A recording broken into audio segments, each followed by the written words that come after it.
Bom dia, segundo ano. Mais um prazer estar aqui com vocês. Prazer que de todas as semanas nós podermos dividir um pouquinho de conhecimento, aprender um pouquinho junto com vocês, com a interação que nós temos. Hoje iniciaremos o capítulo, ou melhor, iniciaremos o livro 8. Vamos falar de industrialização, muito importante. Vamos ver um pouquinho da evolução e do panorama atual da Revolução Industrial, né, da industrialização. Como a indústria nasceu, por que nasceu, como ela foi evoluindo, como ela se concentrou, como ela se desconcentrou, ok? Principalmente quando nós estivermos falando de Brasil, tá? Para esse capítulo 1, é importante a gente falar quais são as atividades industriais. Quando é uma indústria de base, quando é uma indústria de bens de capital, quando é uma indústria de bens de produção, indústria da construção civil, náutica, tá? E pensar quando nasce a Revolução Industrial. É importante a gente perceber que essa Revolução Industrial nasce de um sistema de fabricação de tecidos, ou a gente chama de fabricação fabril, tá? Como a gente, nesse capítulo 1, vai perceber a concentração, as atividades, ou melhor, as proporções que eram colocadas para atrair uma fábrica. Como a fábrica nasce, como os trabalhadores passam a se especializar, o que é o toyotismo, o que é o fordismo, né? O que é o sistema just in time, né? Nós estamos na terceira, ou tem gente que fala que estamos na quarta revolução industrial, dependendo de quem estiver escrevendo o artigo científico, ok? E aí a gente começa a pensar que atividades industriais, ela pode ser uma atividade extrativista, que pode ser a extração de carvão, de minério de ferro, de petróleo, de ouro, tá? Uma extração de madeira, pode ser uma extração de animais, peixe, tá? Então, riquezas da natureza, em grande escala, em grande proporção. Por isso eu estou falando que é uma atividade industrial chamada extrativista. Porque existe o extrativismo consciente, existe aquele extrativismo pensando no desenvolvimento sustentável. O primeiro tipo de indústria. Outra atividade muito conhecida, a atividade da construção civil, né? Prédios comerciais, prédios residenciais, atividades industriais também da construção civil de pontes, viadutos, canais, barragens, como a gente falou na semana passada, né? Barragens para segurar os desmoronamentos. E então, essa indústria, os bens são produzidos em locais definidos, determinados pela obra, tá? E aí também eu tenho um outro tipo de indústria, que é a indústria da transformação. Transformar as matérias-primas. O que seria isso? A indústria de base. A base de toda a indústria. A base quer dizer indústria pesada, aquela indústria de bens de capital, bens de produção. O que ela vai fazer? Essa indústria de base, ela vai ser dividida. Essa vai ser dividida, então, por bens de consumo duráveis, que seriam os eletrodomésticos. Teoricamente, tá, gente? Consumos duráveis ou consumos não duráveis. Alimentos, bebidas, né? Teoricamente, aqueles que a gente mais consome, ok? E então essa é uma indústria de transformação de matéria-prima em produto. Uma atividade de base. A gente fala também um pouquinho da revolução nascendo da necessidade de nós produzirmos cada vez mais. Produzir mais quer dizer ganhar mais, ter fonte de matéria-prima, ter fonte de energia para movimentar essa máquina. Lembrando, as atividades eram feitas manualmente. Com o passar do tempo, lá no século XVIII, segunda metade do século XVIII, mais ou menos 1750, lá na Inglaterra, na Grã-Bretanha, né, a gente pode falar assim também, nasce a Revolução Industrial, Quer dizer, eles passam a produzir através de máquinas. As máquinas passam a fazer o serviço dos trabalhadores. Então desenvolve uma nova atividade econômica. Eu produzo muito mais rápido com as máquinas do que com os trabalhadores.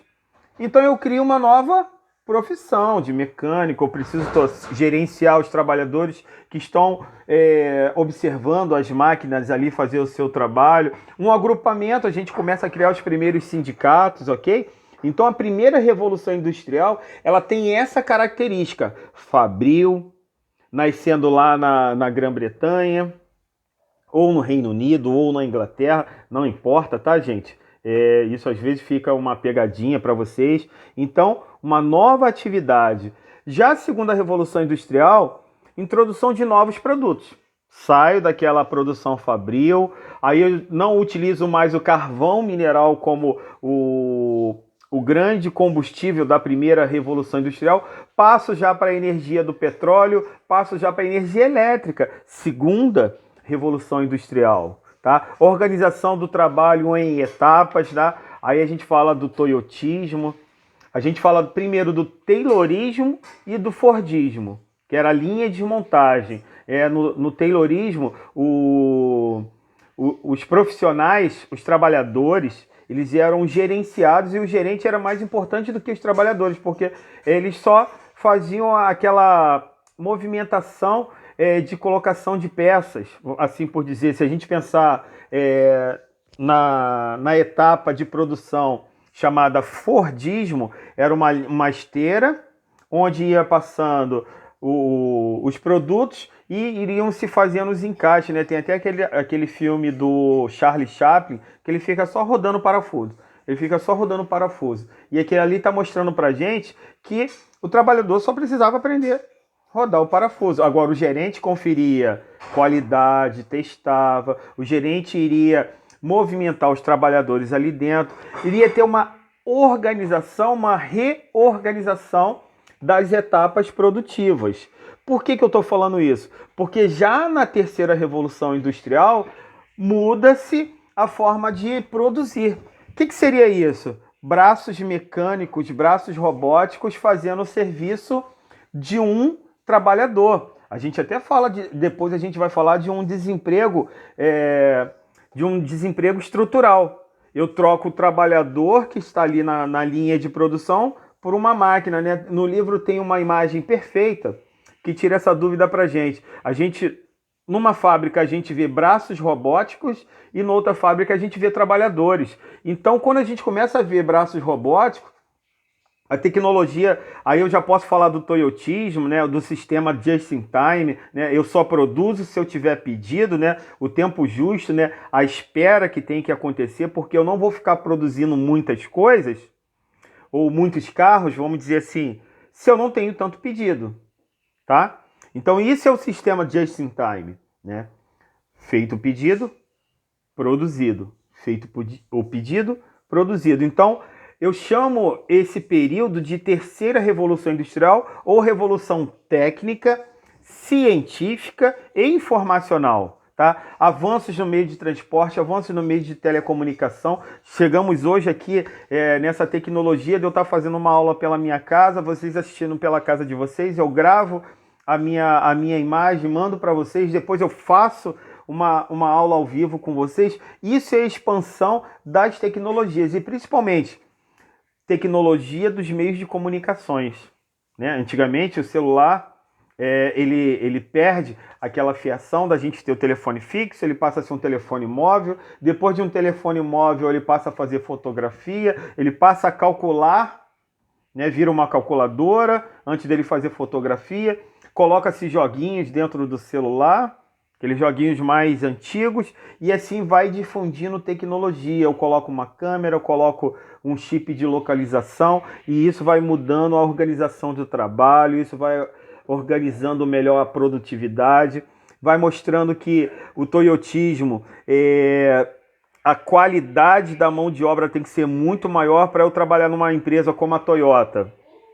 Eu preciso ter uma especialização, eu preciso ter um curso de graduação, eu preciso ter um segundo idioma, se eu quiser me manter no mercado de trabalho dessas grandes corporações.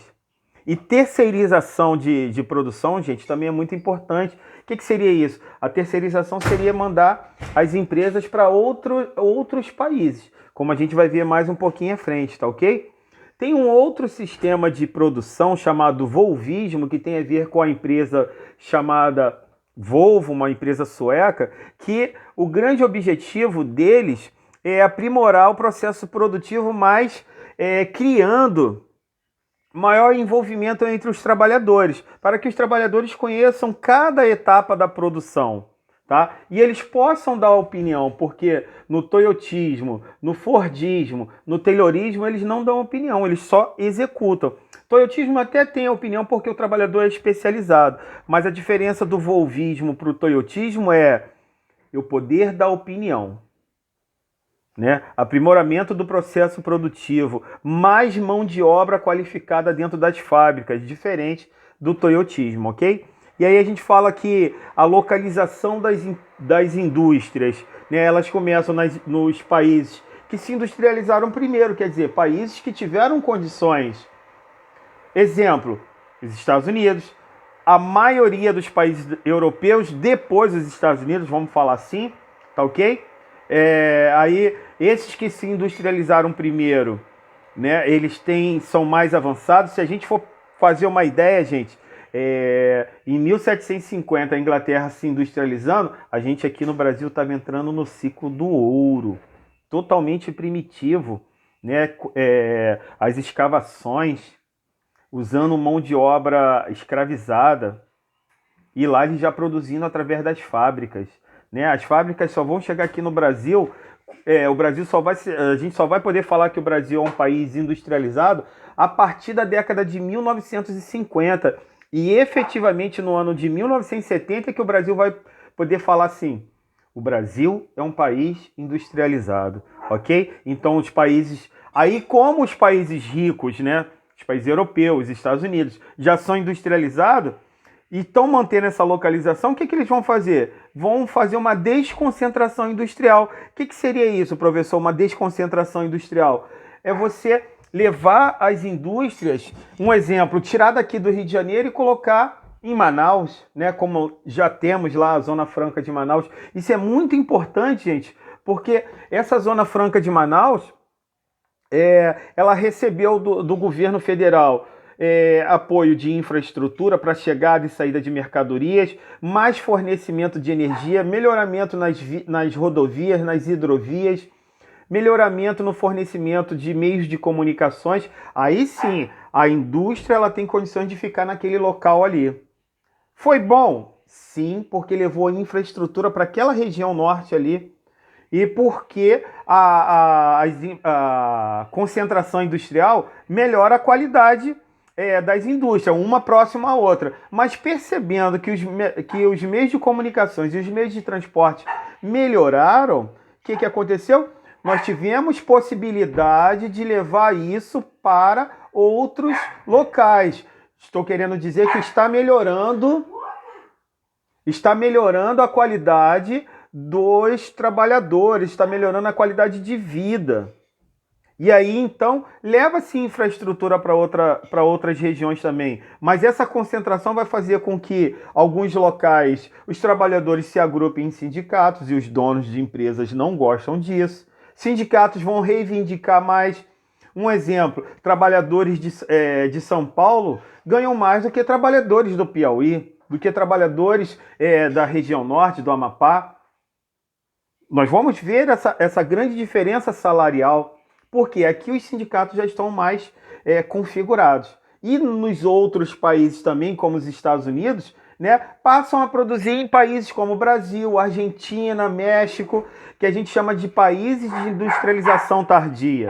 Ou eu chamo de tigres asiáticos, como a gente fala de Coreia do Sul, Taiwan, Singapura. A China de industrialização tardia também, mas hoje, né, é muito complicado falar da China, porque a China ela começa a despontar como a segunda ou já a primeira em produção industrial. A Índia já é um país industrializado e é de industrialização tardia. Por quê? Porque ela não passou a produzir junto lá no século XVIII, quando nasceu as revoluções industriais, tá? Então a gente está falando de indústria, de localização da indústria, né? A proximidade com a fonte de matéria-prima, ou de ferrovia, de vias navegáveis, isso é muito bom, disponibilidade de água, de energia, de mão de obra, de mercado consumidor. Agora, se eu desconcentrar isso, levar para outras partes do Brasil, vamos citar o exemplo do Brasil, vai melhorar a vida de todo mundo. Porque o governo lá vai ter que criar uma infraestrutura, vai atrair população, porque vai melhorar a qualidade de vida, tá ok, gente? É muito importante a gente pensar nessa desconcentração industrial como um fator muito positivo para a relação econômica brasileira, tá? E aí a gente falou já do Fordismo, do Taylorismo, mas a gente pode dar uma pincelada aqui e falar melhor depois da segunda, da terceira e da quarta ou Revolução 4.0, né? Falei da primeira, da segunda, da terceira. A Revolução 4.0 a gente já está usando a nanotecnologia, né? Tecnologias em que os organismos cibernéticos, né? Os braços robóticos fazem serviço em que o homem talvez não conseguiria fazer. Ok? E aí a gente fala mais um pouquinho no nosso encontro ao vivo, tá? Daqui a pouco. Aguardo vocês.